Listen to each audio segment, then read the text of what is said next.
ప్రేక్షకులకు నమస్కారం. I dream devotional Srikaram కార్యక్రమానికి స్వాగతం, సుస్వాగతం. ఈ రోజు నుంచి ప్రతిరోజు కూడా మనం జ్యోతిష్శాస్త్రరీత్యా ఏదైనా ముఖ్యమైన పనులు ఏదైనా చేయాలి అని చెప్పి అనుకున్నప్పుడు, అంటే ఉదాహరణ చెప్పంటే ఒక వివాహం చేసుకోవాలి, లేకపోతే గృహప్రవేశం, శంకుస్థాపన, ఇటువంటి వాటికేమో మనం పండితులను సంప్రదించి ముహూర్త నిర్ణయాలు చేస్తుంటాం. అలా కాకుండా దైనందిక కార్యక్రమాల్లో చిన్న చిన్న కార్యక్రమాలు మనం ఏదైనా చేయాలి అని చెప్పి అనుకున్నప్పుడు ఏమవుతుందంటే మనకు ఏ రోజు చేయాలి, ఏ తిథి రోజు చేయాలి, ఏ నక్షత్రం ఉన్న రోజు చేయాలో సరిగ్గా తెలియకపోవడం వల్ల, అంటే అవగాహన లేకపోవడం వల్ల మనం చేసే పనుల్లో చాలా వరకు కూడా అపజయాల పాలవుతున్నామని చెప్పవచ్చు. అంటే ఏంటంటే ఉదాహరణకు ఆదివారం ఉందనుకుందాం. ఆదివారం నుంచి చేయాల్సిన పని మనం శనివారం చేసామనుకోండి, దాని ఫలితం ఇంకోలా ఉంటుంది. మంగళవారం చేసామనుకోండి, దాని ఫలితం ఇంకోలా ఉంటుంది. ఈ విధంగా చూసినప్పుడు మన మహర్షులు ఏం చేశారంటే జ్యోతిష్శాస్త్రరీత్యా ఏదైనా ముఖ్యమైన పనులు చేయాలి అని చెప్పి అనుకున్నప్పుడు ఏ వారం చేస్తే మంచిది, ఏ తిథి రోజు చేస్తే మంచిది, ఏ నక్షత్రం చేస్తే మంచిది అని చెప్పి మనకు చక్కటి అవగాహన కల్పించారు. కానీ మనలో చాలామందికి మిగతా విషయాల గురించి పెద్దగా అవగాహన లేకపోవడం వల్ల కొంత ఇబ్బంది అవుతుంది. ఏదైతే వారాలను అనుసరించి మనం పనులు ప్రారంభం చేస్తామో దానివల్ల ఏమవుతుందంటే మనకు విజయాల శాతం కూడా పెరుగుతుందని చెప్పవచ్చు. అంటే ఏంటి, ఉదాహరణకు ఆదివారం చేయాలి అని చెప్పి అనుకున్న పని సోమవారం చేసామనుకోండి, అక్కడ మనకు విజయం రావచ్చు. అదేవిధంగా శనివారం చేయాల్సిన పని ఆదివారం చేయాలనుకోండి, అక్కడ మనకు అపజయం వస్తుంది. అలా కాకుండా దైనందిక కార్యక్రమంలో చిన్న చిన్న పనులు, అంటే ఒక ఉద్యోగంలో చేరడం కోసం, ఒక అగ్రిమెంట్ మీద సంతకం పెట్టడం కోసం, లేకపోతే ఎవరికైనా వ్యక్తులకు డబ్బు అప్పుగా ఇవ్వడం కోసం, లేకపోతే డబ్బు అప్పుగా తీసుకోవడం కోసం ఏ రోజుల్లో చేస్తే మనకు విజయాల శాతం అధికంగా ఉంటుంది అన్న అంశాలు ఈ రోజు నుంచి ప్రతిరోజు కూడా ఒక్కొక్క అంశాన్ని ఒక్కొక్క రోజు వివరించే ప్రయత్నం చేస్తాను. అందులో ప్రధానంగా ఈరోజు ఆదివారం రోజు మనం ఎటువంటి కార్యక్రమాలు చేయవచ్చు, ఎటువంటి కార్యక్రమాలు చేయకూడదు అన్న అంశాన్ని తెలుసుకునే ప్రయత్నం చేద్దాం. ఆదివారం అంటే వారంలో ఉన్న 7 రోజుల్లో ఆదివారం యొక్క ప్రత్యేకత అంతా ఇంత కాదని చెప్పవచ్చు. అంటే వారం ప్రారంభం అంటాం కదా, ఆదివారంతో ప్రారంభమవుతుంది. ఆదివారానికి అధిపతి సూర్యుడు, కాబట్టి సూర్య భగవానుడు ఆధిపత్యం వహించే ఈరోజు మనం ప్రధానంగా కొన్ని పనులు చేయవచ్చు, కొన్ని పనులు చేయకూడదు. అవేంటి అని చెప్పి ఇప్పుడు తెలుసుకునే ప్రయత్నం చేద్దాం. ప్రధానంగా చెప్పాలంటే ఈరోజు ఏదైనా రాచరికపు పనులు చేయాలి అని చెప్పి అనుకుంటే చాలా మంచిది. అధికారం స్వీకరించాలి అని చెప్పి అనుకుంటే కూడా ఆదివారం రోజు చాలా మంచి రోజుగా చెప్పవచ్చు. అదేవిధంగా ఏదైనా సభలు సమావేశాల్లో పాల్గొనడానికి కానీ, లేకపోతే 10 మంది వ్యక్తులను కలిసి ఏదైనా ఒక విషయం గురించి నిర్ణయం తీసుకోవడానికి కానీ, చర్చలు కొనసాగించడానికి కానీ, ఇంకా అర్థమంటే మీటింగ్స్ లాంటివి ఏదైనా మనము పార్టిసిపేట్ చేయాలని చెప్పి అనుకుంటే ఆ రోజు చాలా మంచిది. అధికారులను కలిసి మనకున్నటువంటి సమస్యలను తొలగించుకునే ప్రయత్నం చేయడం కూడా ఆదివారం చాలా మంచిదని చెప్పవచ్చు. అంటే మనకు ఉద్యోగంగా పనిచేస్తున్నాం లేదా వ్యాపారం చేస్తున్నాం, ఓ ప్రభుత్వ అధికారితో మనకి ఏదైనా ఇబ్బంది ఉందని చెప్పి అనుకుందాం. మనం ఏం చేయాలంటే ఆదివారం రోజు అక్కడికి వెళ్ళి అధికారిని కలిసి ఆ సమస్య ఏదైతే ఉందో అధికారికి మనం చెప్పుకొని ఈ సమస్య తీరేలా ఏదైనా ఒక మార్గం చూపట్టండి అని చెప్పడితే తప్పకుండా కూడా మన మాట వారు వింటారని చెప్పవచ్చు. అదేవిధంగా ఏదైనా ఒక ఉద్యోగం మనము దానికి సంబంధించి ఒక నిర్ణయం తీసుకోవాలి, ఉద్యోగం మారదామా వద్దా అని చెప్పి కానీ, ఉద్యోగంలో చేరాలా వద్దా అని చెప్పి కానీ అనుకున్నప్పుడు ఆదివారం రోజు చాలా మంచి రోజుగా చెప్పవచ్చు. అదేవిధంగా తండ్రి తరపు వారితో మనకి ఏదైనా సమస్యలు, ఇబ్బందులు లాంటివి ఉన్నాయని చెప్పి అనుకుందాం. అంటే తండ్రితో కానీ, తండ్రి అన్నదమ్ములు అంటే బాబాయిలు అంటాం కదా, పెదనాన్నలు బాబాయిలు, వారితో కానీ మనకి ఏదైనా స్థిరాస్తికి సంబంధించిన విషయంలో కానీ, ఇంకేదైనా కుటుంబ సంబంధ వ్యవహారాల్లో కానీ మనకి ఏదైనా సమస్యలు ఉన్నాయని చెప్పి అనుకుందాం. ఆ రోజు వెళ్ళి వారిని కలిసి మనకున్నటువంటి సమస్యను ఏదో విధంగా ఒక పరిహారం కానీ పరిష్కారం కానీ చూపించమని చెప్పితే అడిగితే తప్పకుండా కూడా మనకు మంచి ఫలితం కూడా లభిస్తుందని చెప్పవచ్చు. ఇక అదేవిధంగా బంగారం లాంటి వస్తువులు కానీ, రాగి లాంటి వస్తువులు కానీ, లోహాలు అంటాం కదా, బంగారం, రాగి, ఇత్తడి, ఇటువంటివి కొనుగోలు చేయడానికి కూడా ఆదివారం చాలా మంచిదని చెప్పవచ్చు. అదేవిధంగా ఈ మధ్యకాలంలో సాఫ్ట్వేర్ ఇంజనీర్స్ ఏదైతే ప్రాజెక్ట్స్ రూపకల్పన చేస్తుంటారు కదా, వాటికి తుది మెరుగులు తెద్దడానికి కూడా, అంటే ప్రాజెక్ట్ మొత్తం పూర్తయింది, మరొకసారి పరిశీలన చేసుకుని ఆ ప్రాజెక్ట్ని పై అధికారులకు పంపించడానికి ఈ పని నాకు అప్పగించిన బాధ్యత నేను సమర్థవంతంగా నిర్వహించానని చెప్పి నిర్ణయం తీసుకుని దాన్ని పై అధికారులకు పంపించడానికి కూడా ఆదివారం చాలా మంచి రోజుగా చెప్పవచ్చు. అదేవిధంగా ఏదైనా పూజాది కార్యక్రమం, జపం, హోమం లాంటి కార్యక్రమాలు నిర్వహించుకోవాలి అని చెప్పి అనుకుంటే కూడా ఆదివారం నిర్మించిన రోజు మరొకట్లేదు. ఎందుకంటే ఆరోగ్యానికి అధిపతి ఎవరంటే జ్యోతిష్శాస్త్ర సూర్యగ్రహంగా చెప్తాం. జాతకంలో సూర్యుడు బాగున్నప్పుడు మనకి ఎన్ని సమస్యలు ఎదురైనప్పటికీ కూడా ఆరోగ్యానికి సంబంధించిన వాటి నుంచి బయటపడగలుగుతాం.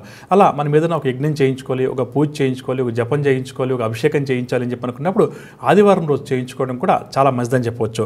ఇక అదేవిధంగా ఆరోగ్యానికి సంబంధించినటువంటి నిర్ణయం ఏది తీసుకోవాలన్నా కూడా ఆదివారాన్ని మించిన రోజు ఇంకొకటి లేదని చెప్పవచ్చు.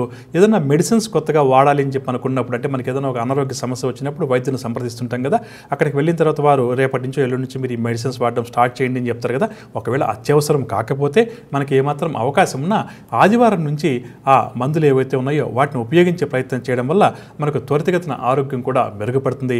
అదేవిధంగా సూర్యగ్రహం యొక్క ఆరాధన చేయడానికి కూడా ఆదివారం చాలా మంచి రోజుగా చెప్పవచ్చు. దీంతో దీంతో పాటుగా ఆదివారం రోజు ప్రధానంగా వ్యాపారాలు ప్రారంభం చేయడానికి కానీ పెళ్లిళ్ళు లాంటివి చేసుకోవడానికి కానీ సాధ్యమైనంత వరకు కూడా మంచిది కాదని చెప్పవచ్చు. అంటే మిగిలినటువంటి మనం ఇక్కడ తిథి, వారం, నక్షత్రం, యోగం కారణాలను పరిశీలించాలి. నేను ఇక్కడ అందరికీ అర్థమయ్యే తేలికైనటువంటి పరిహారాలు, తేలికైనటువంటి పనుల గురించి వివరిస్తాను కాబట్టి వివాహం చేసుకోవడం ఆదివారం అంత మంచిది కాదని చెప్పవచ్చు. ఒకవేళ మిగిలిన అంశాలన్నీ కూడా జ్యోతిష్శాస్త్రరీత్యా బాగుండి పండితులు ముహూర్త నిర్ణయం చేస్తే అది వేరే విషయం. అదేవిధంగా నూతన వ్యాపారం ప్రారంభం చేయడానికి కూడా ఆదివారం అంత మంచి రోజు కాదు. కానీ ఉద్యోగంలో చేరడానికి, ఉద్యోగానికి సంబంధించిన నిర్ణయం తీసుకోవడానికి చాలా మంచి రోజు. కానీ ఆదివారం మనకు చాలా వరకు కూడా సెలవు రోజు అవడం వల్ల మనం ఉద్యోగంలో చేరే ప్రయత్నం చేయడం కొంతవరకు కష్టమవుతుందని చెప్పొచ్చు. ఇక అదేవిధంగా ఉదయం పూట అంటే సూర్యోదయానికన్నా ముందే ఈరోజు నిద్రలేచి, అంటే ప్రతి ఆదివారం కూడా సూర్యోదయానికన్నా ముందే ఖచ్చితంగా నిద్రలేచి కొంతవరకు మనము ప్రకృతిలో గడిపే ప్రయత్నం చేయడం, అంటే వాకింగ్ లాంటిది ఏదైనా చేయడం చాలా మంచిదని చెప్పొచ్చు. అదేవిధంగా జాతకంలో మనకి ఏదన్నా విపరీతమైన సమస్యలు ఉన్నాయండి, ఆరోగ్యపరంగా కానీ, ఉద్యోగపరంగా కానీ, వ్యాపార పరంగా కానీ, కుటుంబ పరంగా కానీ, ఆర్థిక పరంగా కానీ అవి నాకు తొలగాలి అని చెప్పి అనుకున్నప్పుడు ఆదివారం రోజు రామాయణాన్ని పారాయణం చేయడం కూడా చాలా మంచి పరిహారంగా చెప్పవచ్చు, తేలికైన పరిహారంగా చెప్పవచ్చు. ఎంత చదవాలి అన్నది మన ఇష్టం. కానీ ఇక్కడ ఆదివారం రోజు రామాయణ గ్రంథం ఏదైతే ఉందో దాన్ని పూజించి కొంతవరకు ఆ రామాయణంలో ఉన్నటువంటి అంశాలు, అంటే ఆధ్యాత్మికంగా మనకు మంచి రోజు అని చెప్పుకున్నాం కదా, కాబట్టి రామాయణాన్ని చదవడం కూడా ఆదివారం ప్రారంభం చేయడం కానీ, లేదా ప్రతి ఆదివారం కొంతవరకు అంటే సమయాన్ని బట్టి కొంచెం సెలవు ఉంటుంది కాబట్టి చదివే ప్రయత్నం చేయడం కానీ చాలా మంచిదని చెప్పవచ్చు. అదేవిధంగా కొంతమంది వ్యక్తులు మనం పరిశీలన చేస్తే వారికి ఎప్పుడు కూడా నీరసం అధికంగా ఉంటుందని చెప్పవచ్చు. చూడడానికి ఆరోగ్యంగా బాగానే ఉంటారు, పైకి బాగానే ఉంటారు, కానీ మొత్తం మీద చూస్తే వారి శరీరంలో ఎప్పుడు నిస్సత్తువ అంటాం కదా, అది కాస్త ఎక్కువగా ఉంటుంది. ఏదైనా ఒక పని చేయాలి, ఒక 4 అడుగులు నడవాలి, ఒక చిన్న పని చేయాలి అని చెప్పి అంటే కూడా చాలా వరకు కూడా వారికి నీరసం, నిస్సత్తువ అలాంటివి ఉండడం వల్ల చేయలేకపోతారు. అటువంటి వారు కూడా ఈ ఆదివారం రోజు సూర్య భగవాన్ని ప్రత్యేకంగా పూజించడం వల్ల వారు ఇటువంటి శారీరక రుగ్మతల నుంచి బయటపడడానికి కూడా చక్కటి ఫలితాలు వారికి ఆ రోజు ఏర్పడతాయని చెప్పొచ్చు.